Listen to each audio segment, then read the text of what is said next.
If you need more than 60 seconds to explain what you offer, you don't have authority in your brand. You have a menu of loosely related services. And a menu doesn't scale authority, it dilutes it. So if your revenue is fine, but marketing feels heavier, daunting, or more time consuming every single quarter, this video covers likely why that is and how to fix it. So here's what I see constantly with established service providers, whether that's therapists, coaches, wellness experts, realtors, designers, people who are genuinely very good at what they do. Over time, you've typically accumulated offers and lots of different clients with various needs. Whether that's a legacy program from 2 years ago, maybe that's an intensive built for a specific client type, a mid-tier package that you added because someone specifically asked for it, and maybe even a course that you launched once that's kind of sitting somewhere collecting dust. Now, individually, each one might be strong, but collectively, they create something that I call cognitive drag. So your audience lands on your profile and can't quickly determine what you're actually the person for and whether you're right for them.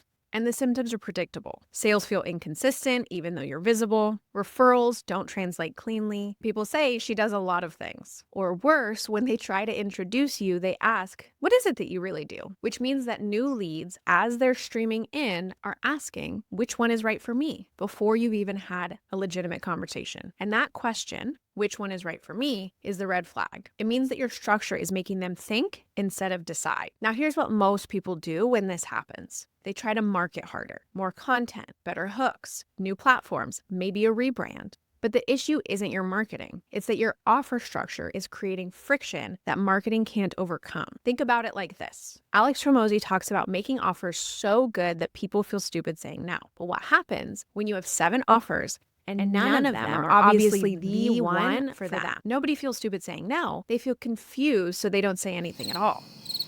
And when a potential client has to interpret your ecosystem, when they have to figure out where they fit, 3 things happen. 1, your perceived authority drops because authority brands feel simple, not complicated. If you think about the experts that you admire most, they're typically known for one main thing. 2, decision friction increases, and friction kills conversions at every price point. This is cognitive load theory. The more choices you present, the less likely people are to choose at all. And 3, your pricing power softens because complexity makes premium pricing feel risky to the buyer. They can't see the clear path to the outcome, so the investment feels uncertain. This isn't a content problem, it's an architecture problem. I call this the authority architecture model. There are 4 layers, and they have to stack in order. If you try to build on a weak foundation, nothing above it works. Layer 1 is positioning. Can someone understand in one sentence who you serve and what outcome you create? Not what it is that you do, but what result you deliver. If your positioning requires a paragraph to explain, it's too much, and nothing else matters until you figure this out, because this is the foundation that everything else sits on. Test it. Say your positioning statement out loud. If it takes more than 10 seconds, it's probably not clear enough. Layer 2 is messaging. Does your content consistently reinforce one core belief, or does it scatter across 10 different topics because ultimately you're afraid of being repetitive and kind of unclear yourself? Repetition builds authority, and variety builds confusion. But here's the thing about repetition. It probably feels boring to you because you've said it 100 times, but your audience has heard it maybe twice, and they're taking in content from all different people or angles all the time. Layer 3 is offer structure. Do your offers ascend clearly? The entry point, your core offer, and then premium depths? Or are they just a menu of those loosely related services at similar price points? The strongest brands that I've studied all have what I call a dominant flagship. One offer that everything else feeds into. If you removed your flagship tomorrow and revenue wouldn't meaningfully drop, then your authority is likely fragmented across too many things. Layer 4 is visibility. And this is the one typically where everyone tries to start. More content, more platforms, more posting. But here's the thing. If layers 1 through 3 are weak, visibility just amplifies that confusion. If you're spending energy making more people aware of unclear messaging, that's why growth feels heavy. You're not under marketing, you're just overcomplicating it. Layer 1, positioning. Layer 2, messaging. Layer 3, offer structure. And layer 4, visibility. But only after 1 through 3 are locked in. So here's what to do this week to start to address these issues. It takes 3 steps and only about 30 minutes. Step 1 is to write down every offer that you currently have.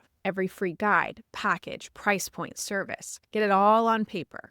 And most people that I work with are surprised by how many they actually have when they get them all down. Step 2 is to ask one question about each. Does this strengthen my authority positioning, or does it fragment it? And be honest. The ones that fragment are usually the ones that you've added because someone asked for it along the way, not typically because they fit the architecture model that you wanted to create. Step 3, and this is the hard part.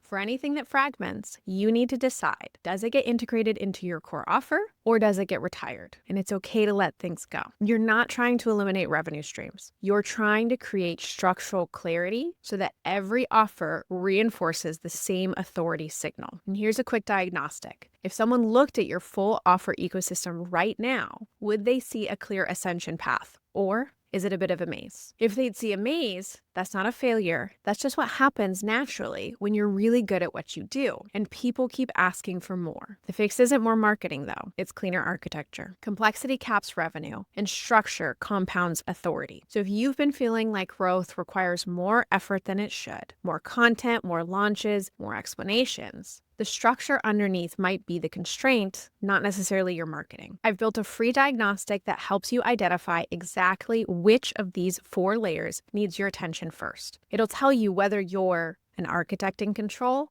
a capable refiner, an overextended operator, or a fragmented builder. The link is in the description.